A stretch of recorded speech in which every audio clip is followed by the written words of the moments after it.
Hey everyone, Chris Carter here on the Locked On Steelers podcast. It's Monday and it's the short week heading into the Chiefs game. The Steelers have to make quick fixes on defense and offense. I want to talk about the defense at first in tackling and communication. Those are the two biggest things. Which is more important? We get into that, things that the offense need to do, and the updated playoff scenarios for the Steelers, all here on the Locked On Steelers podcast. I'm your host, Chris Carter. Let's get into it.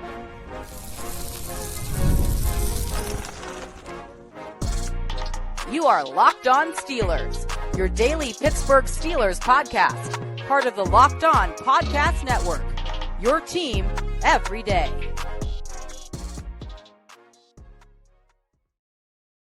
Hello, welcome to the Locked On Steelers podcast. I'm your host, Chris Carter, bringing you your daily dose of all things of the Pittsburgh Steelers. As always, you can find the show on your favorite podcasting apps and on YouTube. Like this video if you enjoy it. Subscribe to this YouTube channel to get all of your daily Monday through Friday episodes, as well as our bonus content. We thank you for making us your first listen every day because we're your team every day. And today's episode is brought to you by FanDuel Sportsbook, the #1 sportsbook in America. You can start off this season with a big return on FanDuel. New customers can place a $5 bet, and you'll get started with $250 in bonus bets if you win your first bet of $5 or more. Visit FanDuel.com to get started. All right, Steelers fans, like I said, today is not the grades day. We're still going to save that for tomorrow. But we did get to talk to Mike Tomlin on Sunday, so I'm going to break some things down that he said into that in kind of to both sides of the ball in the conversation. We also got to talk to Corey Trice, who stepped in for Joey Porter Jr., updates there. Now, as I told you after the Saturday game when I did our Saturday night show going into Sunday, I said, hey, we'll have some updates for you from the Thomas press conference. They'll be on my YouTube Shorts page. They'll also be on my TikTok, my Instagram, my Blue Sky, everywhere. So if you missed that out by following me at Carter Critiques, basically the bottom line is George Pickens, Deshon Elliott, Donte Jackson, Larry Ogunjobi, all of those guys who missed the last game are quote unquote to have set a real chance to play in this game, as Mike Tomlin said. But Joey Porter Jr. and Ben Skoranek, who both got hurt and did not come back in this game and ended up missing the end of the game, he said they could come back this game, but they're questionable, and it's hard to see them coming back on such a short week on such short notice. So all that being said, the Steelers could be getting some reinforcements, but they need to do some serious work to improve on defense, and not serious work as in, advancing their skill level by, a whole lot. It's by getting back to the things that they've done several times this year. For example, when we're talking about the two biggest problems in this defense, I think that when you look at the last two losses, tackling and communication have been the two biggest issues that have led the problems here and there. And you might start asking yourself, well, what's more important to fix right now? Is it the tackling and the communication? Well, the answer right now would probably be yes, because both of them need to be fixed. But I think it's interesting to look at where these two might even be connected. It might not be everyone's like, oh, they're soft, they're this. I don't think it's softness that's causing the problems. I think it's the Steelers might be getting a little too caught up in what they're looking for against these offenses that have several different weapons in them and force them to kind of stretch themselves thin. And also when the defense is playing with backups, sometimes those guys are being a little bit overmatched and they're getting lost in the sauce as well. And I think that that's where the Steelers need to shore up, be more confident in what they're doing and attack. And I think that that's where they haven't been doing it. And I want to highlight something here when I was going back over. I looked over every single game the Steelers have played this season. There have only been 3 times this season where the Steelers have missed 10 or more tackles in a single game, at least according to Pro Football Focus and how they chart their stuff. Those 3 times are this last Ravens game where they missed, I think, 17 tackles. The Eagles game that came right before that when they missed 15 tackles, and the first Browns game where they lost in Cleveland where they missed 10 tackles. Other than that, they have not missed double-digit tackles in a single game this season before those. And crazy enough, those are 3 of the last 4 road games, and those are 3 of their 3 most recent losses that have come during the stretch. Now, part of it could be this tough physical stretch we knew the Steelers would be on.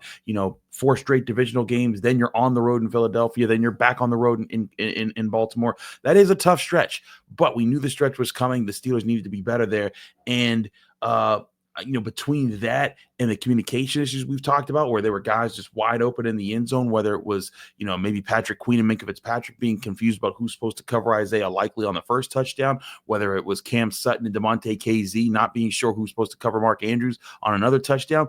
These are key problems. And to me, these are problems where it comes down to guys. They had the game plan. They knew where they were supposed to be. They were just missing some key points there. I thought it was interesting, some of the questions Mike Tomlin got about this. One about, tackling, two about, just the coverage issues and the mistakes there, and three about how they address it. Here was Mike Tomlin when we were kind of pushing him on some of these questions on his Sunday press conference. How much of what's going on with your defense is a result of being stressed by these diverse, multiple, explosive offense, and how much are gap integrity, missed assignments, things like that? It's probably a combination of all the above. When you got some quarterback mobility and some of these diverse attacks that you see, it stresses you. And in some instances, we're playing some guys in some different spots because of the lack of Deshon Elliott, and that creates some complexities to already a complex discussion in terms of the gap integrity and the tackling and the communication around some of those attacks. But we should be better this time of year. I was really displeased with the two red zone touchdowns, for example, to the tight ends. It's just too late in the year to have guys running open like that, to be quite honest with you. So we got some work to do this week in terms of shoring some of that up. Your ability to make people settle for field goals is significant this time of year, particularly when it's good on good. Our inability to do that, coupled with the turnover and complementary discussion that I opened this session up with, is the reason why the score was the way it was. Mike, when you say back to the lab in terms of working on the physicality and the tackling, is it a mindset issue or a technique issue? No, there's so much that you can do around tackling, and I've covered this with you guys a bunch. You don't necessarily need pads on to improve tackling or to work at it. You work on the approach. You work on the positioning. You work on awareness of others, gap responsibility. And so when I say back to the lab, it's all encompassing on fundamental things that may not be tackling directly, but really tee up tackling.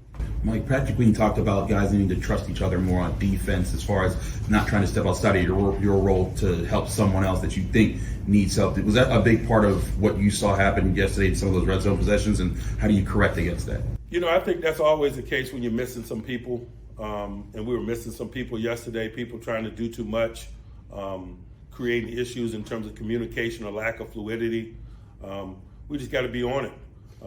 We got to take care of our responsibilities and trust that others are doing the same. I think there's a few things there, but, one, when Mike Tomlin talks about tackling and saying there's always things to improve there. And he's not talking about oh, you know what, we just need to put the bags out here and have them dive at them and make sure that they hit and they wrap. Players know that to hit and wrap at this level in the NFL. I mean, some players still kind of, freelance it if they're really, really good. But if you're playing and you're starting and you've been in a defense that's been top 10 for OC, you know how to tackle. But the mistakes come often when you're thinking too fast, when you're moving around and not sure where you're supposed to be, when you're unsure about where your opponent's about to be, when you're not feeling as ready in the moment for that. And sometimes it comes down to, hey, I may have known my assignment here, but that guy's a lot faster, or that guy's this is a little bit different than what I was ready for in this moment, or I just feel overwhelmed. Sometimes those things happen, and they especially happen when backups come in, because not only do the backups feel that, but then, as Mike Tomlin talked about there, sometimes when guys are hurt, the guys who are the starters, they try to overcompensate for other guys missing, because they feel like they need to help out the backups who could be overwhelmed in those moments. And that's where sometimes those chemistry breakdowns can happen there. But a guy like Corey Trice, for example, a corner who stepped in for Joey Porter Jr., a lot of it depends on them anticipating what teams are doing and being disciplined in that. And, this is why I think it took, this is the first time in the past 8 games that the Steelers have played the Ravens, that the Ravens had been able to score more than 20 points or something like that. First time they've scored 30 or more points since 2017. So that's however many games that is. But point being, the Steelers defense, I think what has put them in such a really good spot is the fact that that they've been so prepared for so many opponents, and especially for the Ravens over the years. So for them to make these mistakes, I think it's a little bit uncharacteristic. I think it shows, some mistakes here and there that need to be corrected. And we asked I asked Corey Trice about that. He seemed to agree, like, hey, like, the tackling, these things, it's about making sure we know what we're looking for and not being confused in those moments. Here was Corey Trice when we got to catch up with him in the locker room. How much is understanding, making the coverage tighter, is understanding pre-snap, like, hey, this is what we have to anticipate when they come out in this look versus that look? Yeah, that's exactly what it is. Exactly what you said. We got to anticipate, know what's going to happen, expect it, and then so when it happens, we won't be surprised about it. Were there things you felt yesterday that maybe like, hey, like we had a plan here and there, that they went a different direction, or what do you think happened on some of those bigger plays? Just in the heat of the moment, we just gotta, be more detailed. We gotta be more focused, and stuff like that. So, yeah, we definitely knocking at the right door. We just gotta continue to keep getting better. So I think it speaks volumes that Corey Trice understands that as one of the younger members of this defense, and a younger member of this defense that hasn't played that much. This guy was just playing his first game back since he got hurt at the beginning of the season when he missed all of last season. So I think that the messaging is right there. They get what they need to do. They just need to be good enough in the moment to do it, and they need to lock in and take care of those things. And we're seeing things. Minkah Fitzpatrick didn't have many words for people in the locker room. People asked him about his interception. He's like, "Doesn't matter. We lost." He said that to reporters on Sunday. I think that there is a focus right now on this team to find those answers and to be more consistent in those moments. And if the Steelers are able to find that on defense, they can get back to their winning ways. And this would be a heck of a week to do it, because you're playing a really, really good Kansas City Chiefs team that I know that people were licking their chops about maybe like 3 weeks ago when they were barely squeaking by against teams like the Raiders and the Panthers. But man, the Chiefs are playing some good football of late, and it's going to take some really good defense to slow them down. We'll talk more about that in a bit, but I also want to talk about the offense. Mike Tomlin had words about the offense. I had some thoughts about one player they haven't been targeting enough, and maybe one player that is starting to rise up the ranks. We'll talk about all that next here on the Locked On Steelers podcast. I'm your host, Chris Carter. Stick with us. We'll be right back.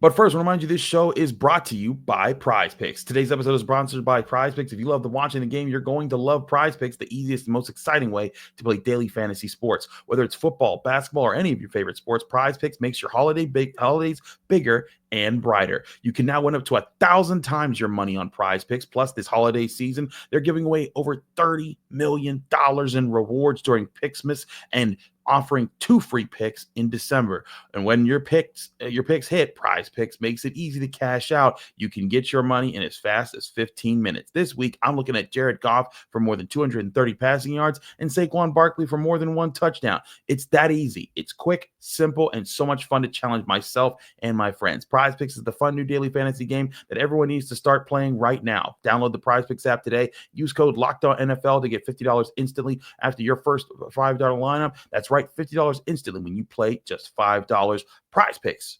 Run your game.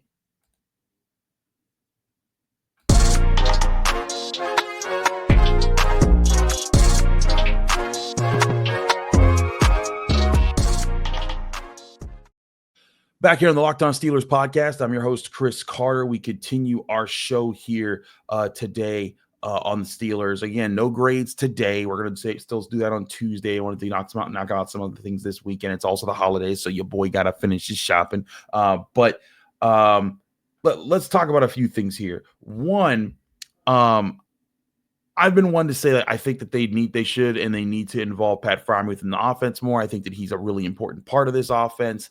But I also think there needs to be an acknowledgement that, like, hey, especially the last 2 games, teams are going to pay a lot more attention to him in those spots. But also that this offense, I know people, want like 10 targets and 8 catches for 100 yards and a touchdown each week from Pat Freiermuth. But this offense isn't about working through one person. Russell Wilson's a guy who's going to be taking what the defense gives him more often than not. Now, in this game, he did that for most of the game, and then on 2 plays, he made the crucial errors that he knows he cannot make, and he accepted full responsibility for that after the game. If you want to see his press game conference, or post game press conference, go talk, go get that, because I think you'll see how serious he took his mistakes and how hard he is on himself. When I asked Mike Tomlin about it, he was like, "Look, Russ knows what it is. He knows what he has to do to come back and be better. He's not worried about him." But when it came to the usage of Pat Freiermuth, he acknowledged some of the things there. Pat Freiermuth, for the last 3 straight games, has only been has only caught 3 passes against the Eagles. He was targeted 6 times, but only caught 3 of those. And he was, before this last loss to the Ravens, he was on a 3-game streak of at least having a touchdown reception. That was the second longest in Steelers history as far as streaks. So, looking at that, I thought that there was, some questions about that. But when I looked at the tape, I mean, there were times that he was open and that he could have gotten the ball here and there.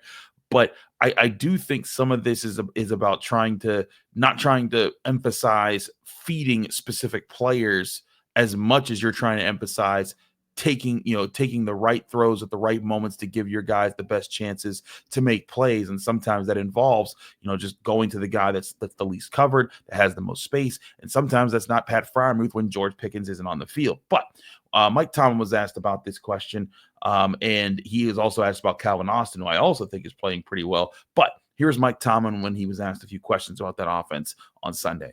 Mike, in regard to Freiermuth, do you need to get the ball to him more and target him more? Because it's really, for most games, it's never more than 3 targets a game. He's a capable guy, but again, we spread the ball around, and oftentimes where we throw the ball or how we distribute the ball is dictated by some of the schematics of others. And I just think that that's the strength of any collective. Like I was talking about with Kansas City, Kelsey probably doesn't have the numbers that people are used to seeing him have, but they're 14-1. And he's doing a lot of really good things without the football.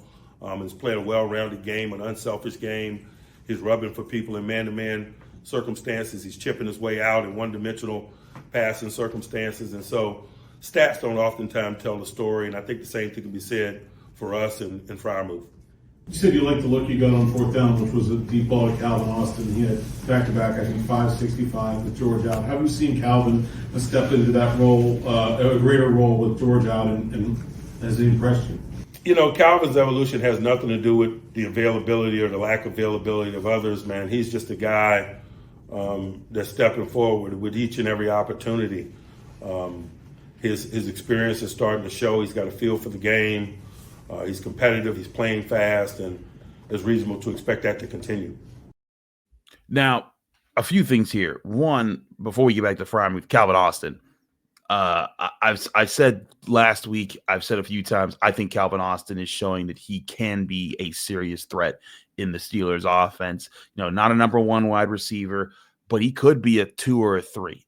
And the catch he made on the flea flicker against the Eagles, the sideline catch he made against the Ravens, those were some big plays. And I think that if he's able to, if the Steelers can get back George Pickens this week, as Mike Tomlin said, that he feels like, he has a real chance to play. And again, I think George Pickens was a little bit closer than people realized to playing in Saturday. But the Steelers played it safe with him to kind of make sure that, hey, they want to have him for the long run. But he's had back-to-back games of 65 yards. This is Calvin Austin. Neither of those have been with George Pickens. If George Pickens is on the field, teams go back to paying attention to him. And then again, that opens up. You can't double-team everybody. And that opens up Pat Freiermuth more. That opens up Calvin Austin more. And that's where Russell Wilson can get back to being at his best and distributing the football around the field and letting the Steelers playmakers do the work. And I think that can be done. I think that even in this game, you go back and you look at the Steelers. The Steelers lost to the Ravens this weekend. They had in all their faults, in all the problems that happened in this game. You had the fumble in the red zone, and you had the pick 6 that you threw in the fourth quarter. There were only 2 3-and-outs. It wasn't that the Steelers didn't know how to move the ball without George Pickens in this game. They had a 10-play, 73-yard touchdown drive at the start of the second quarter. It was just their second drive of the game. They were on a 5-play, 52-yard drive when when Russell Wilson fumbled inside the red zone. And then with less than 2 minutes to go, the Steelers moved the ball down the field and got into field goal range, got a field goal off there in the third quarter. They have an 8-play, 88-yard drive for a touchdown. So they were able to move the ball. And again, this was out their number one playmaker on offense. This was in a game where you're playing a tough divisional opponent where most of the times you don't get to score that many times. And again, it doesn't erase what Russell Wilson did wrong in this game, because I talked about that a lot yesterday. I'll talk about that more when we do our grades tomorrow.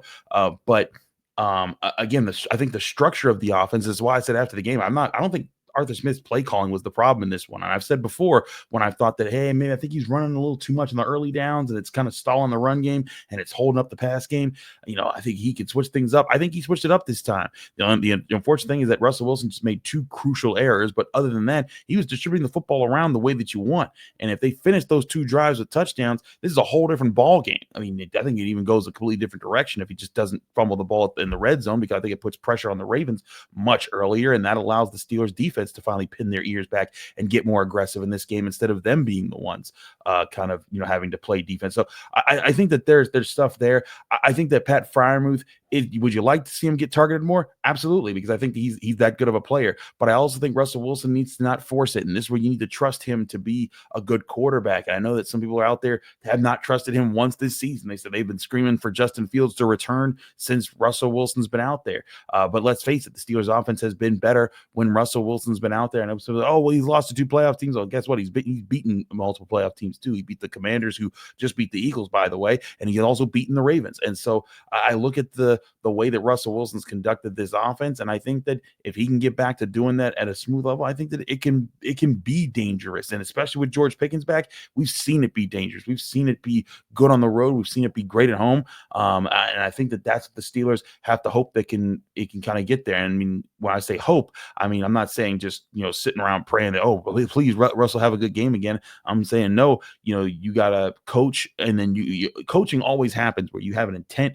to get somebody somewhere, to see improvements in somebody. But there's always that hope, because at the end of the day, you can coach and you can work on them as much as you want, but it is up to them to deliver, and that's where the hope has to come from your end, and hoping that they take what you took, what you worked on, what you said to heart, and then apply it in the right way on the field that produces winning football. And I think that that's where the Steelers have faith in Russell Wilson to do that. And I think that they're growing faith in Calvin Austin to do that. And I know they have faith in Pat Freiermuth to do that. And again, if George Pickens comes back, that's another player they have faith in. If this offensive line can settle down and have a few better performances, we'll talk about them more on our grades segment tomorrow. But I think there's still potential for this offense to be dangerous, especially in big moments, to make big plays. And that'll play a big factor as the Steelers make their push to try to clinch the AFC North, which is not out of reach. In fact, they still hold the tiebreaker over the Ravens as it stands. If the Steelers were to win out this season, no matter what else the Ravens do in their last 2 games, they would clinch the AFC North. So they still have the powers in their hands to win the division, albeit against a tough Chiefs team here in Pittsburgh, and also a Bengals team that could be on the cusp of playing for their playoff lives. But I want to talk more about those playoff scenarios next here on the Locked On Steelers podcast, because I think there's a lot to break down there. We'll do that next here. I'm Chris Carter. Stick here with the Locked On Steelers podcast. But first, I remind you that this show is also brought to you by FanDuel Sportsbook, the #1 sportsbook in America. The NFL playoffs are almost here, but it's not too late to get in on the regular season action with FanDuel, America's #1 sportsbook. Because right now, new customers can finish the season strong with $250 in bonus bets with your first $5 bet when it wins.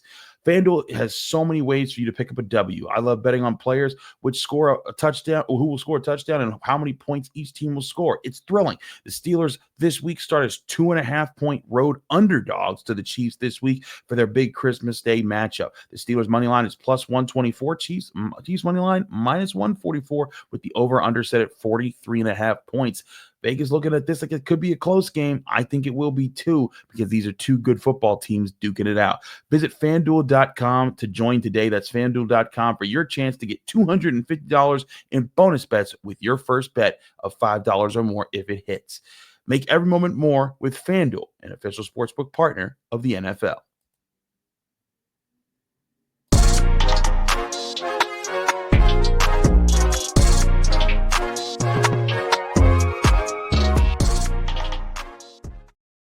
We're back here on the Locked On Steelers podcast. I'm your host, Chris Carter. We continue our show here talking about this team. Now, let's talk about the playoffs situation the Steelers are in right now. So if you're looking at the standings right now, or if you're listening in your car as you're on to work, or you're wrapping presents, or you're shopping, or whatever you're doing right now, know that the Steelers still hold on to the 3 seed in the AFC race. When people say, oh, the Steelers aren't one of the top 3 teams in the AFC, well, standings-wise, they are.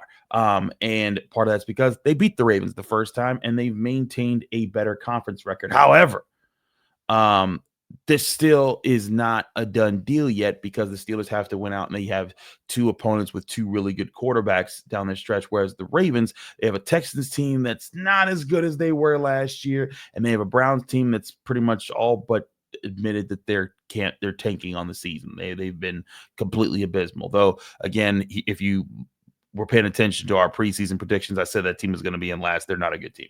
But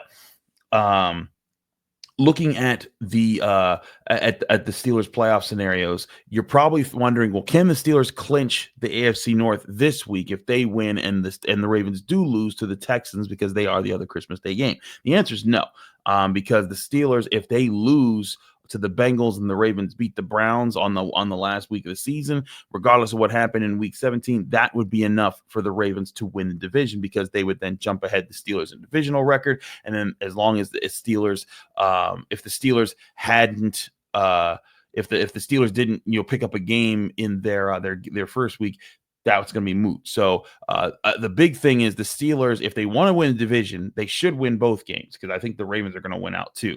But if they really wanted to win the division and they think, and there's a chance that the Texans do beat the Ravens, the one game that they have to win, if you want to win the division and you have to pick one, and there's a scenario when the Ravens lose one of their other games, one of these last 2 games, the game that you want to win if you're the Steelers is the Bengals game. And I know that sounds kind of like, wait, what? You don't want to beat Patrick Mahomes? You do want to beat Patrick Mahomes. As Mike Tomlin said during his press conference, you don't go into a game thinking maybe beat. You go in to beat people. You go in to win. And that's where I think the Steelers, are going to approach everything. But if you had to choose where you get your thing, you'd want it to come against the Bengals so you can improve your divisional record. And that way, if the Ravens do drop a game in their last 2 and you both go 1-1 down these last 2 weeks, you would still have the division edge, and then you would win the division. So if you're the Steelers, winning both games, definitely great. Definitely want to win that Bengals game. Also because you'll knock the Bengals out the playoffs, and that just would be funny. But looking at all the other scenarios here, you're probably wondering, okay, well, Chris, so we know what it takes to win the AFC North and what the factors are there.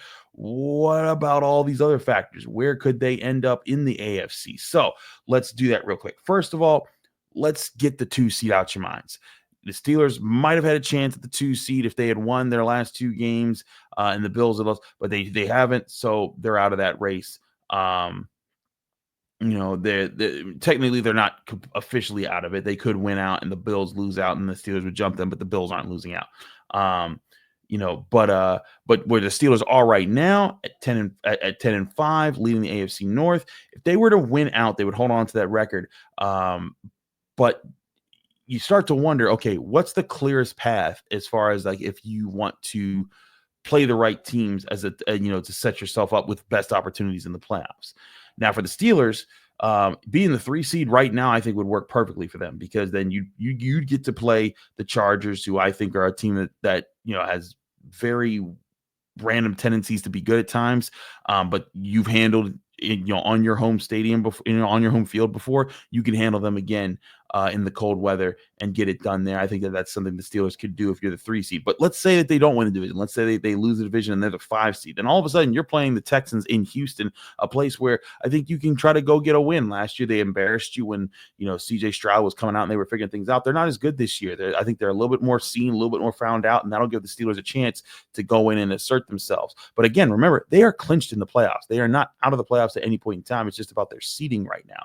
So if you're the Steelers, you want to be that 3 seed. You want to be able to hope to take on the Chargers, and I think that they've beaten the Broncos too, and that's the crazy part about this. You look at the Steelers playoff at the Steelers schedule, and you see playoff, they have a 3-1 record against AFC playoff teams. They're 1-1 against the Ravens, 1-0 against the Chargers, 1-0 against the Broncos, and now they get to play the Kansas City Chiefs. So I think there's something there, but I think that the Steelers, they got to keep pushing. They if they win out, it doesn't matter. They win the AFC North, but if they don't win out, then there's still questions there. But again, if they lose the division, but they end up being the 5 seed, that might be a blessing in disguise, because then you can get a chance to play against the Texans on the road there, and then if you win that game, and let's say the Ravens, who, because if you've lost the division, they're the 3 seed at that point, the Ravens would then go to Buffalo and you'd go to Kansas City, and frankly, I think the Steelers would be better suited to play Kansas City in that situation.